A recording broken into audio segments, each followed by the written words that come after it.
Nuwa Media. Mo kí wa káàbọ̀ sórí ọ̀tún ètò Kí lẹ rí sí fún ti òní. Èmi tí ní tòótọ́ Aródú òjìkọ̀kù ọmọ wọn lówó òdùrá ajípépé ṣeré ògbógbòǹdù ẹ̀kọ́ gbogbo máa fẹ́ràn. Èmi lọmọ ọlágbélò ọmọ ìtàn alága ìrìlẹ̀ ọmọ àwọn òṣèré ọmọ bàbá kan omi tútù tí jó ní fàìfàì.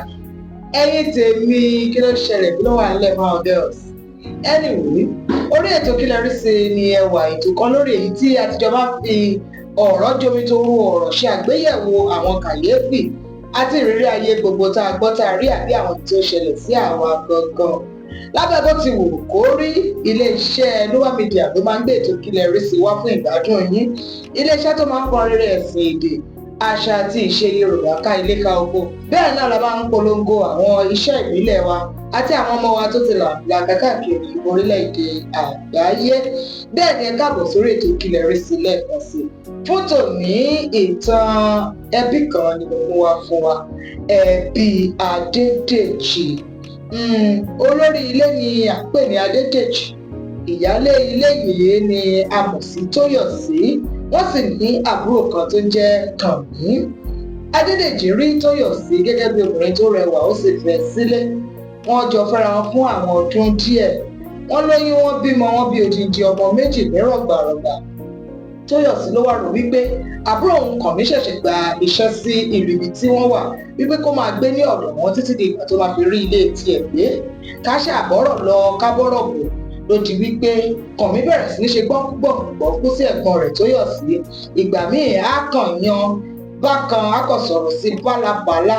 Ìgbà tó máa tún lọ túbọ̀ ṣá ló di wípé Kànmí ní ààyò ojú Mr. Ọ̀gbẹ́ni arákùnrin Adédèjì. Wọ́n ti ń gbé nǹkan sí nǹkan lábẹ́ alákòóso àti gbogbo ilé. Kànmí máa ṣe bẹ́ẹ̀ ó máa lóyún. Òun náà bá ṣàbíamọ fún Adédèjì. Ṣé o mọ̀ pé ọkọ ẹ̀gbọ́n ẹ̀ ló ní kò kàn?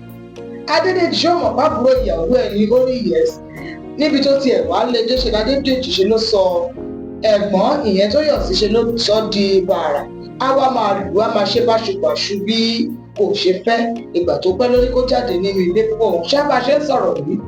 Tóyọ̀sí àti Kànmí àbúrò rẹ̀ ti di ọ̀tá ayé àti ọ̀run tó bẹ̀ tó jẹ́ pé kò sóhun tó yẹ kó pa wọ́n pọ̀ gẹ́gẹ́ bí ẹbí tó pa wọ́n pọ̀ mọ́. Wọ́n ti jọ gáfárà fún ara wọn.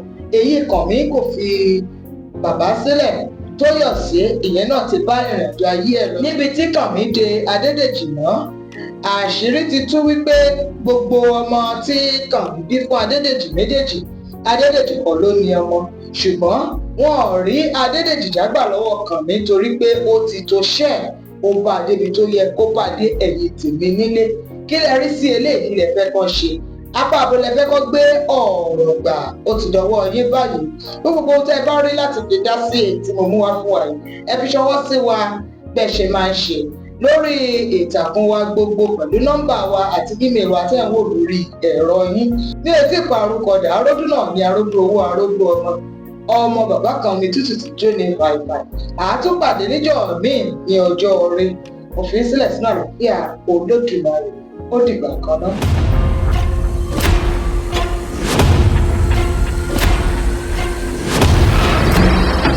Nuwa Media.